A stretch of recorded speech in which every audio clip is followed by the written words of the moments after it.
ప్రియమైన దేవుని బిడ్డలారా, ఈ 6 మాసాల్లో మనం కూడా ఎంతో కష్టపడుతున్నాం, కానీ ఆ కష్టం మనకి కనబడట్లేదు. మిడతల రూపంలో వ్యాధులు, ఆర్థిక ఇబ్బందులు,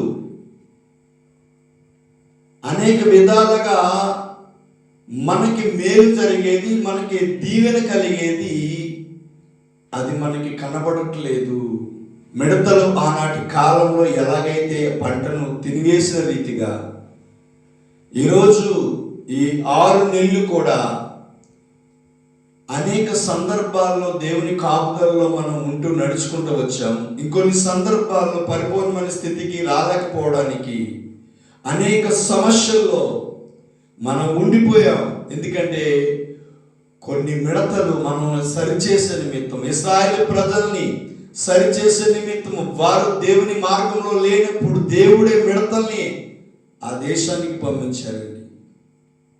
ఇక్కడ మనం చూసినట్లయితే మన జీవితంలో ఎదురయ్యే పరిస్థితులు, మన జీవితంలో ఎదురయ్యే కష్టాలనే మిడత, ఇరుకనే మిడత, ఇబ్బంది అనే మిడత, అప్పులనే మిడత, అనారోగ్యమైన మిడత దేవుడే ప్రవేశపెట్టాడు. ఎందుకో తెలుసా?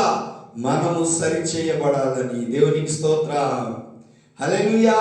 నష్టము కలగందే మనం దేవుని మాట వినమండి. దేవునికి మనం లోబడం, దేవునికి భయపడం, దేవునికి విధేయత చూపించం. అలాగ అక్కడ ప్రజల్ని దేవుడు విడిచిపెట్టేశాడంటే లేదండి. అలాంటి కాలంలో, యోబేలు కాలంలో పంటలు పండట్లేదు, అంజూరపు చెట్లు పండట్లేదు, ఆ ద్రాక్ష ఫలాలు లేవు. ఎక్కడ చూసినా కరువు తాండవిస్తున్న పరిస్థితుల్లో జరిగిన ఒక విధానం ఏంటంటే, ఉపవాస దినమును ప్రతిష్ఠించుడి, వ్రత దినమును ఏర్పరచుడి, యెహోవాను బ్రతిమాలుకొనుటకై పెద్దలను దేశంలోని జనులందరినీ మీ దేవుడైన యెహోవా మందిరంలో సమకూర్చిడి. వారికి ఎదురైన ఆ సంభవాన్ని బట్టి దేవుని మందిరంలో కూడి వారు ప్రార్థించారు. ఈరోజు మన జీవితంలో ఎదురైన ఈ 6 నెలల కాల పరిమితిలో ఎదురైన ప్రతి సమస్య నిమిత్తము మనం దేవుని మందిరంలో యేసయ్య నాకు ఒక వాగ్దానం ఇవ్వాలి, మనం ఉపవాసం ప్రార్థించి ఆయన దగ్గర పొందుకునే వారిగా ఉండాలి. దేవునికి స్తోత్రం, హల్లెలూయా, దేవునికి స్తోత్రం. అలాగే యోబేలు 1:5 మనం చూస్తే, మొత్తులారా మేలుకొండి, కన్నీరు విడుడి, ద్రాక్షరసము పానము చేయుడి, వారులారా రోదనము చేయుడి, కొత్త ద్రాక్షరసం మీ నోటికి రాకుండా నాశనమయ్యను. ఫలింపు అనేది ఇశ్రాయేలు ప్రజల్లో ఎక్కడా కూడా కనబడట్లేదు. కారణం వారు చేస్తున్న విగ్రహారాధన. దేవునికి స్తోత్రం, హల్లెలూయా. అయితే దీనికి మార్గం లేదా? ఈ 6 నెలలు మేము బాధలు పడతానే వచ్చాం, కష్టాల్లోని, ఇరుకుల్లోని, ఇబ్బందుల్లోను. అయితే ఈ జూలై మాసంలో దేవుడు నీకు గొప్ప విడుదల ఇవ్వబోతున్నాడు. గొప్ప అద్భుతాన్ని జీవితంలో ఆయన జరిగించాలనుకుంటున్నాడు. అయితే మనం చేయవలసిన పని ఉంది. అదేంటంటే యోబేలు 2:12 నుంచి చూస్తే, ఇప్పుడైనను మీరు ఉపవాసం ఉండి కన్నీరు విడిచుచు దుఃఖించుచు మనస్ఫూర్తిగా నా యొద్దకి మనపూర్వకంగా తిరిగి వద్దకు రండి. ఇదే యెహోవా వాక్కు. మనమండి పూర్తి మనసుతో ఆయన సన్నిధికి వచ్చేవారిగా మనం ఉండాలి. ఎందుకంటే మీ దేవుడైన యెహోవా కరుణా సంపన్నుడు. దేవునికి స్తోత్రం. గత కాలంలో ఇశ్రాయేలు ప్రజల్లాగా దేవుని మాట మనం వినక, దేవునికి లోబడక, దేవునికి భయపడక, దేవునికి విధేయత చూపించక ఉండవచ్చు. అయితే దేవుడు అంటున్నాడు, నీవు కనుక హృదయపూర్వకముగా ఉపవాసం ఉండి నా సన్నిధిలో ప్రార్థిస్తే మీ దేవుడైన యెహోవా కరుణావాత్సల్యం గలవాడు, శాంతమూర్తి. మన దేవుడు ఏ దేవుడు అండి? కఠినాత్ముడు కాదు, ఆయన శాంతమూర్తి, అత్యంత కృపగలవాడైన ఆయన కరిగిపోయే దేవుడు. మన కన్నీరు పెట్టుకుంటే కదలని దేవుడే కాదు. మొట్టమొదటిగా మన దేవుడు కరుణావాత్సల్యం గల దేవుడు, రెండోదిగా మన దేవుడు శాంతమూర్తి, మూడోదిగా మన దేవుడు అత్యంత కృపగలవాడై ఉండి తాను చేయను ఉద్దేశించిన కీడును చేయక పశ్చాత్తాపడును గనుక మీ వస్త్రమును కాక మీ హృదయమును చింపుకొని ఆయన తట్టు తిరుగుడి. హృదయాన్ని చింపుకోవాలి. ఎందుకంటే 7వ నెలలోనికి మనం ప్రవేశించాం. 6 నెలలు గడిచిపోయి ఇంకా 6 నెలలు మాత్రమే సంవత్సరాలు ఉన్నాయి. ఈ 6 నెలల్లో దేవునితో సరిగా మనం నడవలేదేమో, దేవుని మాట మనం వెళ్ళలేదేమో. ఆయన వాగ్దానం నెరవేర్చుకుంటూనే వచ్చాడు. కానీ ఇంకా కొన్ని ఇబ్బందులు, కొన్ని ఇరుకులు, కొన్ని కష్టాలు, కొన్ని అవిధేతలు ఉన్నాయి. వాటిని సరిచేసే నిమిత్తము ఆయన సన్నిధిలో ఉపవాసం ఉండి ప్రార్థిస్తే మనం సరి చేసుకుంటే ఆయన చెప్తున్నాడు, మనం ఏంటండి, మీ వస్త్రమును కాక మీ హృదయాలను చింపుకొని ఆయన తట్టు తిరుగుడి. హృదయాన్ని చింపుకోవాలంట, వస్త్రం కాదు. విరిగి నలిగిన హృదయం నాకు ఇష్టమైన బలి అంటున్నాడు. పాపాన్ని దేవుని సన్నిధిలో ఒప్పుకొని ప్రార్థించే వారిగా ఉండాలి. ఒకవేళ ఆయన మనసు తిప్పుకొని పశ్చాత్తాపడి మీ దేవుడైన యెహోవాకు తగిన నైవేద్యమును ప్రాణార్పణముగా మీకు దీవెనగా అనుగ్రహించును.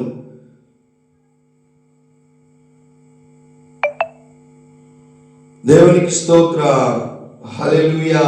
ఇంకా కింద అన్నాడు, సీయోనులో బాకా ఊదుడి, ఉపవాస దినము ప్రతిష్ఠించుడి, వ్రత దినము నియమించి ప్రకటన చేయుడి, జల్లను సమకూర్చి. ఇందాక మనం చదివామండి, ఇదంతా సమాజముగా ప్రతిష్ఠించుడి, పెద్దలను పిలువనప్పుడు చిన్నవారిని స్తన్యపానం చేబిడ్డల్ని తోడుకుని రండి.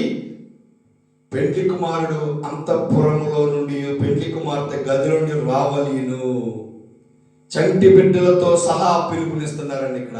దేవునికి స్తోత్రం, హల్లెలూయా, దేవునికి స్తోత్రం.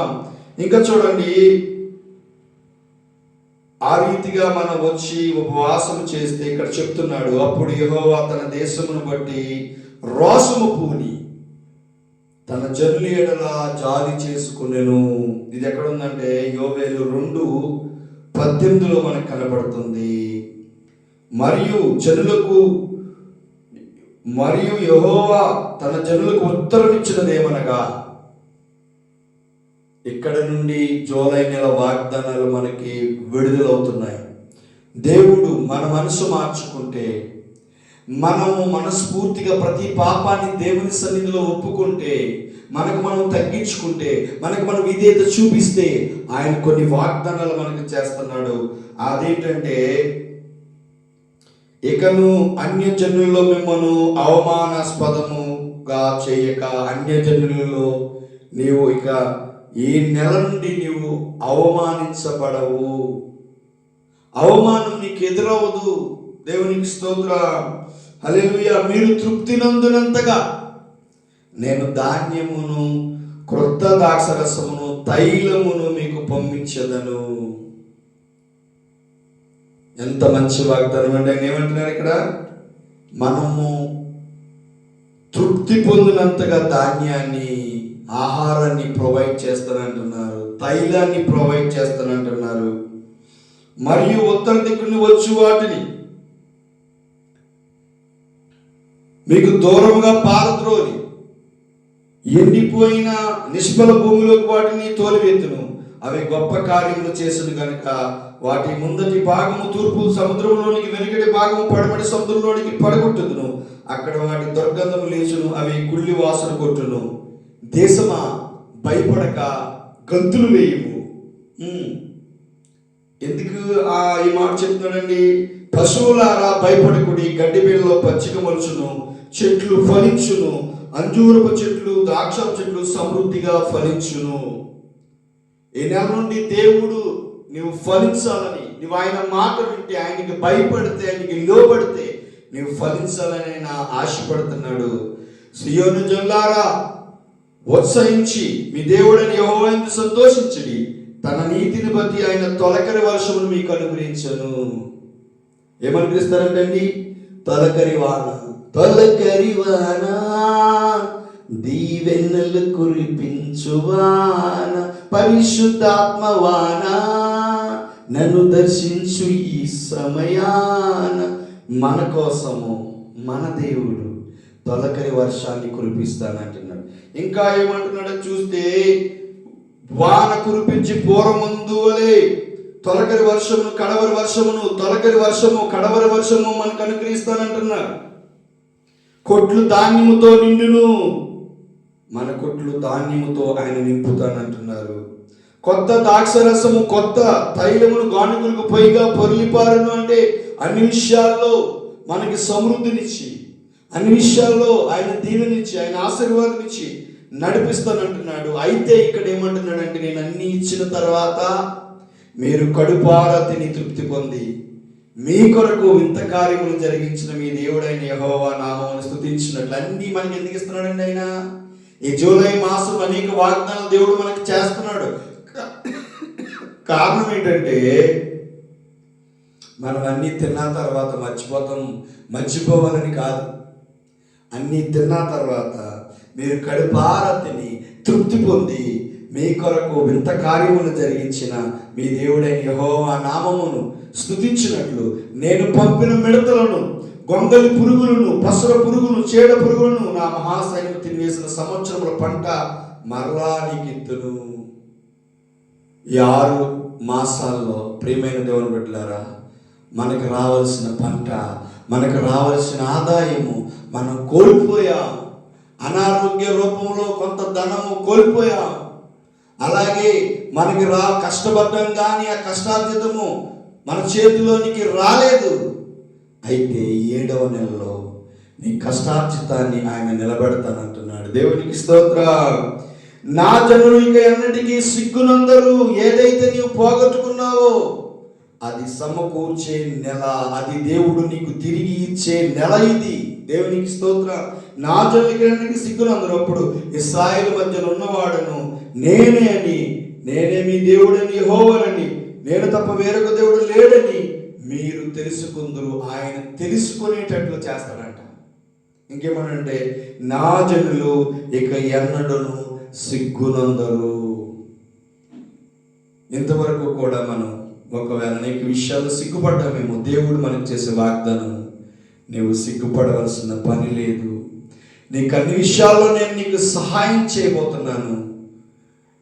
నీకేదైతే మరి ఇక 6 మాసాలు పోషించబడే నిమిత్తము ఆశ్చర్యకరంగా దేవుని సహాయము మనకి రాబోతుంది. అది ఎలా రాబోతుందంటే, మనము దేవుని యందు కలిగి ఉండే భయభక్తులు, ఆయన దగ్గర పశ్చాత్తాపంతో కూడిన ప్రార్థన కారణంగా మనకి ఆయన దీవెన ఆశీర్వాదం మన మీదకి రాబోతుంది. అన్ని విషయాల్లో దేవుడు మనల్ని ఆయన దీవించబోతున్నాడు, ఆయన ఆశీర్వదించబోతున్నాడు. పోగొట్టుకున్న పంట, పోగొట్టుకున్న ధనము, పోగొట్టుకున్న ఆరోగ్యము, మనం ఏదైతే ఈ లోకంలో పోగొట్టుకున్నామో అదన్నీ కూడా సమకూర్చే ఆ యొక్క నెల ఈ జూలై మాసం. దేవునికి స్తోత్రం. అన్ని జనుల్లో అవమానపరిచే రీతిగా నిన్ను ఆయన ఉంచడు. సిగ్గుపడవలసిన పని లేదు.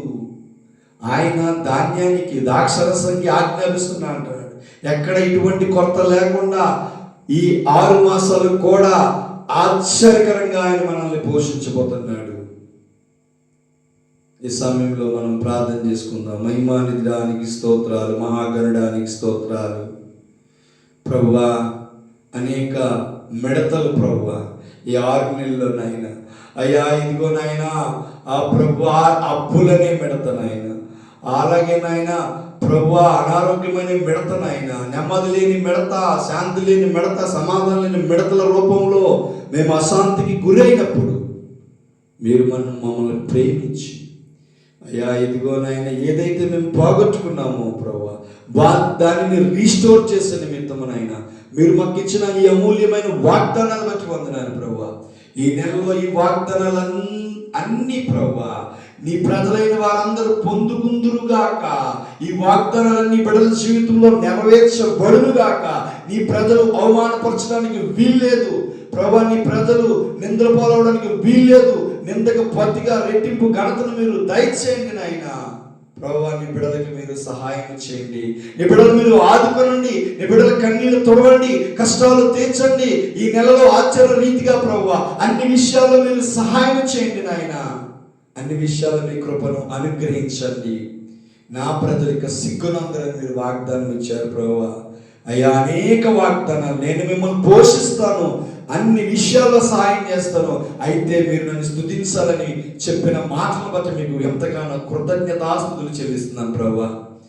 ప్రభువా, యోవేలు 2లో ఉన్న ప్రభువా, 2వ అధ్యాయంలో ఉన్న వాగ్దానాలన్నీ ప్రతి బిడ్డ జీవితంలో జూలై మాసంలో నెరవేర్చబడునుగాక అని ప్రకటిస్తున్నాను. దైవ సేవకునిగా ప్రకటించిన ఈ మాట ప్రతి ఒక్కరి జీవితంలో మీరు నెరవేర్చమని, ఆశ్చర్య రీతిగా ప్రభువా కోల్పోయినవన్నీ బిడ్డలు సమకూర్చుకోవడానికి, నీ ద్వారా సమకూర్చబడటానికి, ప్రతి కుటుంబానికి శాంతి, సమాధానము, నెమ్మది, ప్రభువా ఆరోగ్యము దయచేయమని ప్రభువా, ఇదిగో నాయన మరి ప్రతి కుటుంబాన్ని ప్రభువా మీరు జ్ఞాపకం చేసుకోండి.